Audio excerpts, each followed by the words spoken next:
BJP तो जबते 2 सीटें ही लोकसभा में जबते राम मंदिर की मांग कर रही है, पालमपुर अधिवेशन से मांग कर रही है, पर तुम अपनो स्टैंड क्लियर करो कि तुम मस्जिद संग हो कि राम मंदिर की संग हो। अगर भारतीय जनता पार्टी या राम मंदिर न उठावती तो राम मंदिर तुम जैसे नालायक कमीन आदमी बनने नहीं देते। कांग्रेस ने क्यों नहीं राजनीति कर ली? कांग्रेस ने क्यों नहीं बनवा दिया? कांग्रेस ने क्यों तुरंत साक्षी रह के और मुकदमा फाइनल करवाया कोर्ट पे? 75, 70, 72 साल में स्वतंत्र भारत में रामलला टाट में नहीं टाटते रहे, सर्व की बात है देश के लिए। तो कैसा चल रही है अयोध्या में तैयारियां? अयोध्या में बहुत अच्छी तैयारी चल रही है और राम मंदिर बनने की इतनी खुशी है हमें कि जब हम पुराना समय सोचते हैं और अब सोचते हैं तो आंखों में आंसू आ जाते हैं हमारे। मस्जिद बनवे ते का हेरो है, कोई राम की पूजा करवे के बाद का नार काटतो है, पर मस्जिद में नमाज पढ़ने के बाद पब्लिक निकलने के बाद बम गोला फोड़ देते हैं, ने हजारों आदमी हत्या कर देते हैं। प्रवेश जी, कई लोग राम मंदिर बनने से नाखुश भी हैं। अब वो तो सबकी अपनी अपनी इच्छा है।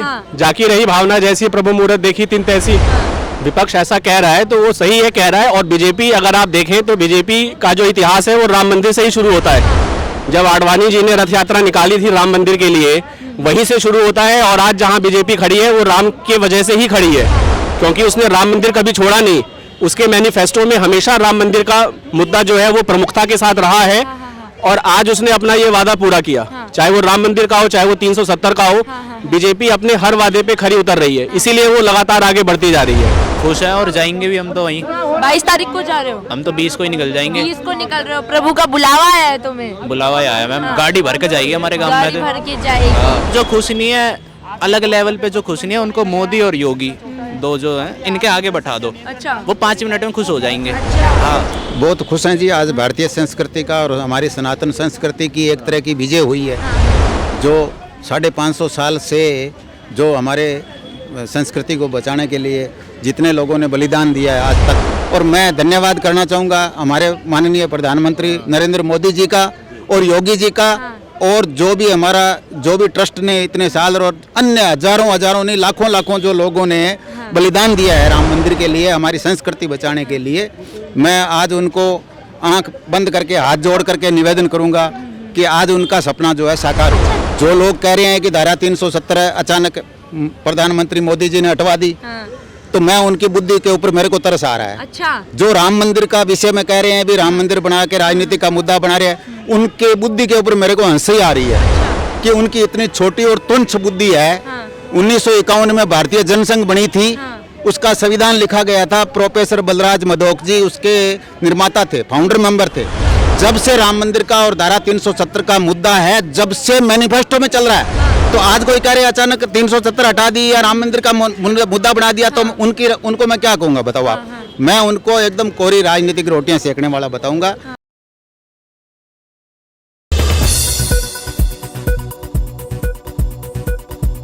ऐसा सभी सनातनी का ये सपना था कि कभी राम मंदिर बनेगा, कभी बन सकता है। आज बन के तैयार है वो है, पर कछु लोग कह रहे हैं कि भारतीय जनता पार्टी जहाँ में राजनीति कर रही है। अगर भारतीय जनता पार्टी राजनीति न करती तो आज मंदिर नहीं बनता। कांग्रेस के नेतन 14, 20, 27 वकील खड़े हैं कि रोकने के प्रयास करें। और अब भी जी न्यू कह रहे हैं कि राजनीति तुम क्या फिर मस्जिद के लिए राजनीति कर रहे? भारतीय जनता पार्टी ने मंदिर के लिए राजनीति करी है, तुम मस्जिद के लिए कर रहे? स्पष्ट क्यों? बीजेपी में जी कह रहे हैं कि भाई मंदिर के लिए राजनीति कर रहे हैं। राजनीति नहीं, गुन्नू राजनीति जब तक बीजेपी ने चालू करी है, जब तक 80 में 2 सीटें। एक बात बताइए, आप कह रहे हैं कि बीजेपी ने राजनीति करी, राम मंदिर बना, आप किसको श्रेय दे रहे हैं? नहीं कह रहा, कांग्रेस कह रही है बातें कि बीजेपी राजनीति कर रही है। बीजेपी तो जब तक 2 सीटें ही लोकसभा में जब तक राम मंदिर की मांग कर रही है, पालमपुर अधिवेशन से मांग कर रही है, पर तुम अपनो स्टैंड क्लियर करो कि तुम मस्जिद संग हो कि राम मंदिर की संग हो। अगर भारतीय जनता पार्टी या राम मंदिर न उठावती तो राम मंदिर तुम जैसे नालायक कमीन आदमी बनने नहीं देते। तुम लोग लास्ट समय तक रोड़ा लगाने का प्रयास करेंगे। तो कहते हैं ना कि ताला हमारे समय में खुलवाया गया था। तालो इनके समय में कहाँ तक खुलवाया हुआ है? जब जहाँ में रामलला अंदर निकले का मस्जिद में, जब नेहरू का नाम प्रधानमंत्री थे, तो नेहरू ने माँ को डीएम बुलाया कि उसमें से मूर्ति बाहर करवाओ। माँ के एक ऐसा ही थे दुबे, उन्होंने कही जान की बाजू लगी जाए पर जीएत का बात नहीं निकलेगी। गुआ को देने का आज तक नहीं माँ का डीएम नहीं जाते कहीं नेहरू थे तो 500 आदमी की हत्या होगी निकाले भी और नेहरू ने गई 10,000 किए जाए पर राम मूर्ति बाहर निकाले फेंको। ये बात थी जब माँ की जनता और दुबे जो दरोगा जी थे एसआई माठिया उन्होंने नहीं उसे निकलने दिया। बीजेपी भी तो राजनीति कर रही है राम मंदिर पे।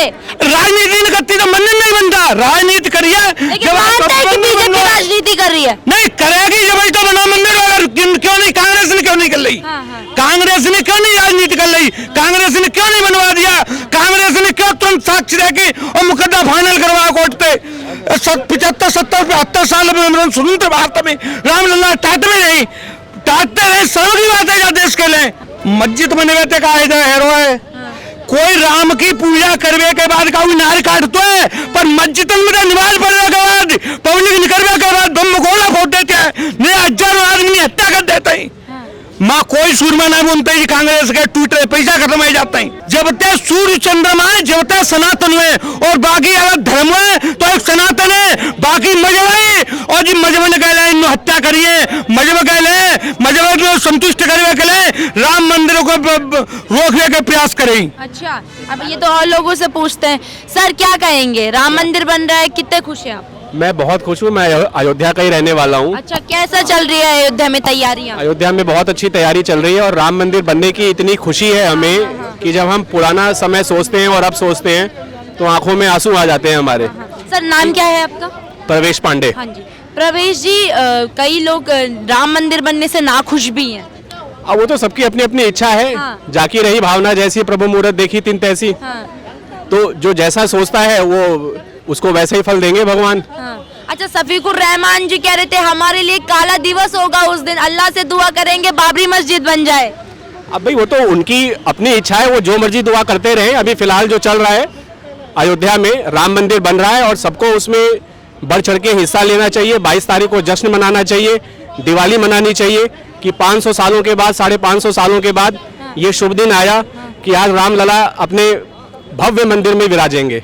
आप अयोध्या से हैं और आपसे अच्छी जानकारी शायद ही किसी को होगी। काफी लोगों को प्रश्न होता है कि राम मंदिर बनने से होगा क्या कितने लोगों को रोजगार मिल जाएगा? नहीं बहुतों को रोजगार मिलेगा। अभी भी वहाँ रोजगार मिल ही रहा है। आप वहाँ जाके देखिए राम मंदिर जहाँ बन रहा है कि पहले वहाँ क्या स्थिति थी और आज की समय में वहाँ क्या स्थिति है। रोजगारों की लोकल लोगों को बहुत ज्यादा रोजगार मिलेगा। बाहर से भी कई लोग आके वहाँ होटल वगैरह खोल रहे हैं और सारे अपना रोजगार का विस्तार कर रहे हैं। तो रोजगार की वहाँ भरपूर मांग रहेगी आने वाले समय में। अच्छा भारतीय अर्थव्यवस्था में राम मंदिर की क्या भूमिका रहेगी? नहीं भारतीय अब जब रोजगार बढ़ेगा अर्थव्यवस्था बढ़ेगी इंफ्रास्ट्रक्चर बढ़ेगा तो जब सारी चीजें बढ़ेंगी तो अर्थव्यवस्था भी अपने आप बढ़ेगी उसी के साथ साथ। अच्छा काफी लोग ये भी कह रहे हैं और विपक्ष भी ये कह रहा है कि बीजेपी राम के नाम पे राजनीति कर रही है 2024 का एजेंडा है बीजेपी का। विपक्ष ऐसा कह रहा है तो वो सही है कह रहा है। और बीजेपी अगर आप देखें तो बीजेपी का जो इतिहास है वो राम मंदिर से ही शुरू होता है। जब आडवाणी जी ने रथ यात्रा निकाली थी राम मंदिर के लिए वहीं से शुरू होता है। और आज जहाँ बीजेपी खड़ी है वो राम के वजह से ही खड़ी है क्योंकि उसने राम मंदिर कभी छोड़ा नहीं। उसके मैनिफेस्टो में हमेशा राम मंदिर का मुद्दा जो है वो प्रमुखता के साथ रहा है और आज उसने अपना ये वादा पूरा किया। चाहे वो राम मंदिर का हो चाहे वो 370 का हो बीजेपी अपने हर वादे पे खरी उतर रही है इसीलिए वो लगातार आगे बढ़ती जा रही है। लेकिन जब बीजेपी का नाम राम मंदिर से जुड़ता है तो विपक्ष कहता है कि बीजेपी ने राम मंदिर नहीं बनवाया सुप्रीम कोर्ट का फैसला है इसलिए राम मंदिर बन रहा है। किसने बनवाया किसने नहीं बनवाया हमें उसमें नहीं पड़ना चाहिए। राम मंदिर बन रहा है ये सबसे बड़ी बात है। अच्छा चाहे सुप्रीम कोर्ट बनवाए चाहे भाजपा बनवाए चाहे विपक्ष बनवा दे। अगर विपक्ष ने राम मंदिर बनवा दिया होता तो शायद वो विपक्ष में ना होकर सत्ता में होता। वो विपक्ष में है इसीलिए क्योंकि उसने राम मंदिर नहीं बनवाया गोलियां चलवाई वहाँ पे कार सेवकों पे। अब जिनके समय में गोलियां चली थी वो कह रहे हैं कि हमें न्योता आएगा तो हम जाएंगे नहीं आएगा हम तब भी जाएंगे। राम तो सबके हैं। तो राम तो सबके हैं ही है। अभी मैंने आपसे कहा ना जाकी रही भावना जैसी। उनकी जब भावना जैसी थी वैसा फल दिया राम जी ने। अब अगर उनकी आस्था और भावना राम में आएगी तो राम जी आगे उनको अच्छा फल देंगे। तो राम तो सबके हैं चाहे आप मंदिर जाओ चाहे ना जाओ। और अब उनको ये समझ आ गया है कि बिना राम के बेड़ा पार नहीं होने वाला। तो इसलिए अब सब राम के पीछे ही भाग रहे हैं। अच्छा जब राम सबके हैं राम देश की अस्मिता है तो फिर क्यों विपक्ष कह रहा है कि राम को किडनैप किया जा रहा है? नहीं, राम को कौन किडनैप कर लेगा? राम तो कण कण में है और हर अभी कांग्रेस के एक नेता कह रहे थे कि बीजेपी राम को किडनैप कर रही है। नहीं, राम को कौन किडनैप कर लेगा? राम तो सबके हृदय में वास करते हैं, तो सबके हृदय को थोड़ी किडनैप कर लेंगे। क्या नाम है? हेमंत। हेमंत, कहाँ से हो हेमंत? मैं तो हरियाणा से हूँ। हरियाणा से हो। राम मंदिर बन रहा है, कितने खुश हो? खुश है, और जाएंगे भी हम तो वहीं। 22 तारीख को जा रहे हो? हम तो 20 को ही निकल जाएंगे। 20 को निकल रहे हो, प्रभु का बुलावा है तुम्हें। बुलावा ही आया मैम, गाड़ी भर के जाएगी हमारे गाँव में। भर के जाएगी। हाँ। लेकिन देखो ना, काफी लोग खुश हैं, पूरे देश में उत्सव का माहौल है, लेकिन कुछ लोग ना खुश है, उनके लिए क्या कहोगे? मैम जल रही है तो जला रहे हैं, बात खत्म यही है। और खुश क्यों नहीं है? पहले उनके बाद उनके मुद्दे ही क्लियर नहीं है। पहले उनको बोलो अपने मुद्दे क्लियर करके फिर आओ। और जो खुश नहीं है अलग लेवल पे, जो खुश नहीं है उनको मोदी और योगी दो जो हैं इनके आगे बैठा दो। अच्छा। वो 5 मिनट में खुश हो जाएंगे। अच्छा। हाँ, सब अच्छा, एक बात बताओ, राम मंदिर बन रहा है, श्रेय किसको देते हो राम मंदिर बनने का? सभी को है। हिंदू धर्म आ रहा है, आगे आ रहा है, और इतनी मतलब वो है, खुश है हम कि हमारी जो जनरेशन है वो देख रही है राम को मंदिर में सजते हुए, देखते हुए, क्योंकि आज से पहले हमने देखा नहीं। तो हम सोच रहे हैं कि ऐसे ही आगे आगे और मंदिर जो भी रह रहे हैं, कृष्ण जन्मभूमि है वहाँ पे भी अभी कुछ होए। और मैं धन्यवाद करना चाहूँगा हमारे माननीय प्रधानमंत्री नरेंद्र मोदी जी का और योगी जी का, और जो भी ट्रस्ट ने इतने साल और अन्य हजारों नहीं लाखों जो लोगों ने बलिदान दिया है राम मंदिर के लिए, हमारी संस्कृति बचाने के लिए। मैं आज उनको आंख बंद करके हाथ जोड़ करके निवेदन करूंगा कि आज उनका सपना जो है साकार हुआ। अच्छा, जब राम मंदिर को बीजेपी से जोड़ा जाता है तो विपक्ष कहता है कि बीजेपी मंदिर के नाम पे राजनीति कर रही है। 2024 का इलेक्शन पास है, 2024 को साधने की कोशिश बीजेपी कर रही है। मैं बेटे, मैं आपसे विनती करूं, न ये हिंदू मुसलमान का चक्कर है, सभी यहाँ प्रेम से रह रहे हैं। मुगल आताताई आए थे और उन्होंने हमारे भारतीय संस्कृति का विनाश किया था। उन्होंने धर्मांतरण, बड़े रूप से धर्मांतरण किया था, और आज हमारे देश का सौभाग्य है, हमारे सनातन संस्कृति का सौभाग्य है कि देश के अंदर एक राम राज्य की स्थापना दोबारा से हो रही है। तो ये जो राजनीतिक वाली बातें जो कर रहे हैं, उनको मैं कहना चाहूँगा कि 1951 में भारतीय जनसंघ बनी थी। राम मंदिर और धारा 370 समान नागरिक संहिता, इन मुद्दों के ऊपर जनता ने वोट दिया है। तो ये आज अचानक कैसे हो गया? ये गलत कैसे हो गया? तो ये लोगों की भावना के साथ में खेलते हैं। तो मैं उनकी ओछी राजनीति के ऊपर कोई कमेंट नहीं करना चाहूँगा। अच्छा, उनके लिए क्या कहेंगे जो लोग कहते हैं कि राम मंदिर की जगह अगर अस्पताल बना होता, स्कूल बने होते, कॉलेज बने होते तो ज्यादा अच्छा होता? मैं कह रहा हूँ कॉलेज क्यों नहीं बने होते? कॉलेज अन्य बन रहे हैं। आज कितने IIT नए खुल रहे हैं, IIM नए खुल रहे हैं, कई अस्पताल नए खुल रहे हैं। हिंदुस्तान प्रोग्रेस कर रहा है धड़ाधड़। तो वो हमारी एक संस्कृति का लोग कह रहे हैं। आज कितने करोड़ों लोगों को रोजगार मिल रहा है राम मंदिर बनने से। आज हमारे वाल्मीकि समुदाय है, हमारे ऐसी भाई हैं, उनको जम्मू कश्मीर में आज आरक्षण मिला है। 25 लाख व्यक्तियों को वहाँ रोजगार मिला है धारा 370 हटने के बाद में। बताइए, राम मंदिर से रोजगार मिल रहा है? बिल्कुल मिल रहा है। फिर बार बार ये प्रश्न क्यों उठता है कि राम मंदिर से कितने लोगों को रोजगार मिलेगा? लाखों लोगों को रोजगार मिलेगा। 1 लाख रोज आएंगे लोग। आप जोड़ लगा लीजिए, अगर 2000 रुपये भी वहाँ की जनता के ऊपर एक पर्यटक खर्च करेगा तो रोज का कितना खर्चा होगा? रोज का करोड़ों रुपए की आमदनी होगी। फूल वालों को, दिए वालों को, बत्ती वालों को, वहाँ काम करने वालों को, लाखों लोगों को रोजगार मिलेगा। होटल वालों को, ढाबे वालों को। तो ये मैं उनकी राजनीतिक जो कमेंट करते हैं, ओछी राजनीति करते हैं, उनको कहीं और कहीं जगह ढूंढनी पड़ेगी। अब क्या है कि वो पचा नहीं पा रहे हैं। जो आज जनता की सहानुभूति है, हमारी भारतीय संस्कृति जो है वो उभर रही है, आज देश तरक्की कर रहा है। तो ये उन लोगों को जो ओछी राजनीति करते हैं वो पचा नहीं पा रहे हैं, मेरा ऐसा मानना है। अच्छा, अभी सैम पित्रोदा जी कह रहे थे कि ये देश किस दिशा में जा रहा है, देश गलत दिशा में जा रहा है। मतलब वो परेशान हो रहे थे कि राम के नाम पे वो परेशान हो रहे थे। नहीं, ऐसा है। मैं उनको ये कहना चाहूँगा कि कोई मोदी जी ने कोई इमरजेंसी लगा करके सत्ता नहीं हथियाई है। योगी जी ने इमरजेंसी लगा करके सत्ता नहीं हथियाई है। कोई मार्शल नहीं लगाया है। लोगों ने वोट दिए है। लोगों ने वोट दिए हैं तो लोगों की भावनाओं के अनुरूप ही हमारी सरकारें चल रही है। और जब लोगों को लगेगा भी सरकारें गलत चल रही है तो उनको हटा देंगे।